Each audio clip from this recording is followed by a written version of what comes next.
Today I'm going to reveal 7 silent signs that your autoimmune disease might be attacking your organs, and how to act before suffering irreversible damage. And no, I'm not going to give you the typical superficial signs like joint pain or small rashes. This is much more serious, much more dangerous, and above all, much easier to overlook. What you're about to hear today does not come from Google. It comes from decades of seeing real patients, people like you, who one day woke up with something weird in their body, and without knowing it, they were already on the edge of severe complications. If you have lupus, rheumatoid arthritis, mixed connective tissue disease, or Sjögren syndrome, this video could help you avoid a medical emergency. Let's get straight to the point. Sign number 1. Fatigue that is not normal. We've all been tired at some point. But autoimmune fatigue is something else entirely. It's not tiredness. It's extreme exhaustion. It's waking up and already feeling drained. It's climbing one flight of stairs and running out of breath. It's feeling like your body weighs twice as much. It's losing concentration, or even the desire to talk. And here's the most important part. If you're already on treatment and you're still exhausted for weeks or months, that is not normal. It means the inflammation is still active, that your body is fighting and losing ground. And many times, this fatigue is the first sign of internal damage before severe symptoms appear. My advice: don't let anyone minimize this symptom. Ask for a deeper evaluation and more tests.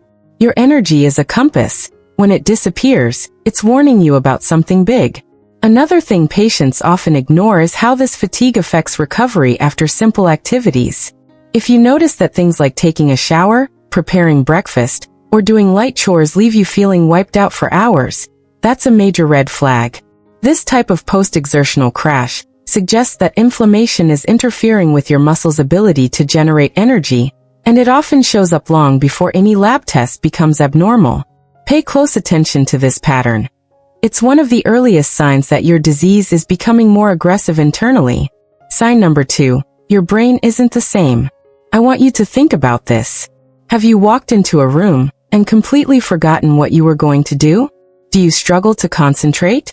Do you notice it's harder to remember simple things? Have you felt headaches becoming more frequent? This is not normal aging. This is not stress. This could be your immune system attacking your brain. People with lupus or Sjögren's can suffer mental fog, memory lapses, sudden anxiety, intense depression, severe headaches. And many doctors, when they see these symptoms, say it's psychological. It's not. It's inflammation. Real inflammation. That's why I give this advice in my consultations. Keep a journal. Write down every symptom, when it appears, how long it lasts, and how it interferes with your life. That journal can be the difference between an early diagnosis and months of suffering. Pay close attention to changes in your emotional stability as well.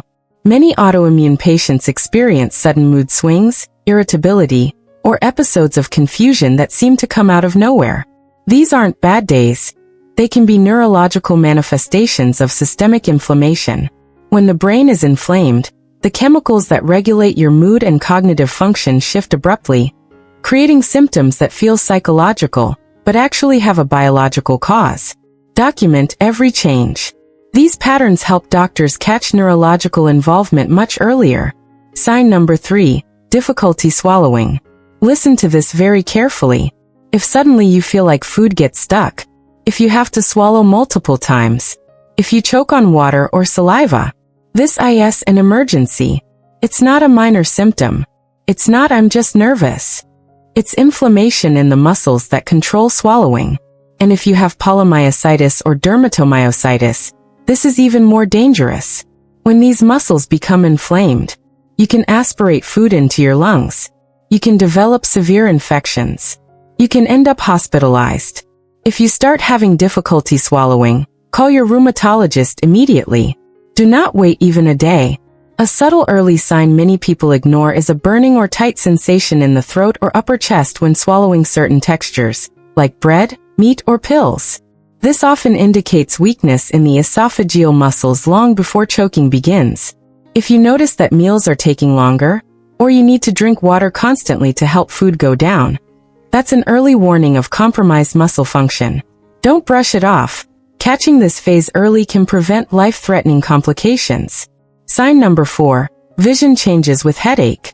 Imagine waking up one day with intense pain in the temples, scalp tenderness, discomfort while chewing, or blurry vision that comes and goes. This could be giant cell arteritis, a dangerous vasculitis that affects the blood vessels in the head. And here's the terrifying part. Without treatment, up to 20% can lose their vision permanently. With rapid treatment, that number drops to less than 1%. This disease does not wait. If you're over 50 or 60, these symptoms must be taken very seriously. Another overlooked symptom is jaw claudication, pain or fatigue in the jaw when chewing tough foods. This happens because the arteries feeding the jaw muscles are inflamed and can't supply enough blood. Patients often ignore it because it feels like simple muscle tiredness, but it is actually one of the strongest indicators of giant cell arteritis.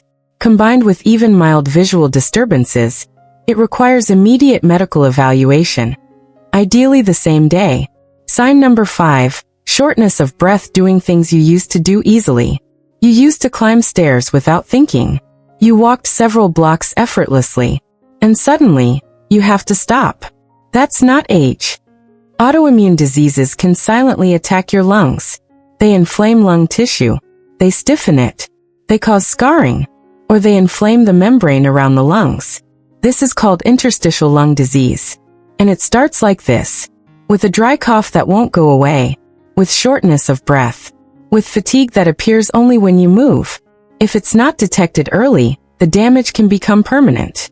One subtle sign to watch for is difficulty breathing when lying flat or waking up at night feeling like you can't take a full breath. This can indicate inflammation spreading to the diaphragm or fluid accumulation around the lungs. Many patients mistake it for anxiety or a bad night's sleep, but it often reflects early lung involvement. Report these episodes immediately. Catching them early can prevent long-term scarring. Sign number 6. Heart damage. Even in young people. I'm going to speak very frankly. If you have rheumatoid arthritis, lupus, or Sjögren's, your risk of a heart attack doubles or even triples.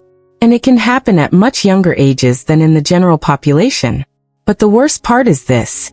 The symptoms do not look like typical heart attacks. There's not always chest pain. Sometimes it's sudden nausea, severe abdominal pain, extreme fatigue, cold sweating, difficulty breathing. Also, inflammation can damage the heart lining, pericarditis, inflame the heart muscle, myocarditis, alter your heartbeat, arrhythmias. If you notice any changes in your heart, act immediately. Don't wait for it to go away. Be especially alert if you feel unusual pressure or heaviness in your neck, jaw, or left shoulder during mild physical activity. Autoimmune-related heart inflammation often triggers referred pain in these areas rather than the classic chest discomfort. Episodes of rapid heartbeat when resting or waking up with pounding heartbeats are also early warning signs. These subtle symptoms often appear weeks before a major cardiac event, making rapid evaluation essential. Sign number 7. Silent kidney damage. The kidneys are one of the organs most commonly attacked by lupus, vasculitis, Sjögren's. And here's the problem. Kidney damage arrives without pain, without warning, without obvious symptoms, until it's too late. The first signs are subtle. Swelling in ankles, feet, or eyelids, foamy urine, dark or reddish urine, higher than normal blood pressure, rapid weight gain from fluid retention. If inflammation isn't stopped early, kidneys form scars. And once those scars form, there is no turning back. The result may be dialysis or a kidney transplant. That's why this sign is one of the most important. Another early indicator many people ignore is a sudden increase in nighttime urination or a feeling of pressure in the lower back that comes and goes. These aren't typical kidney stone symptoms. They can be early manifestations of autoimmune kidney inflammation. Even mild changes in urine frequency or color, especially if they persist for several days, should be reported immediately. The earlier kidney involvement is identified, the greater the chance of preventing irreversible damage. I want you to remember this. Life-saving diagnoses do not happen because a doctor caught it early. They happen because the patient felt something strange and didn't stop searching for answers. Your intuition matters. Your symptoms matter. And your insistence can save your life. Now that you know these signs, the next step is crucial.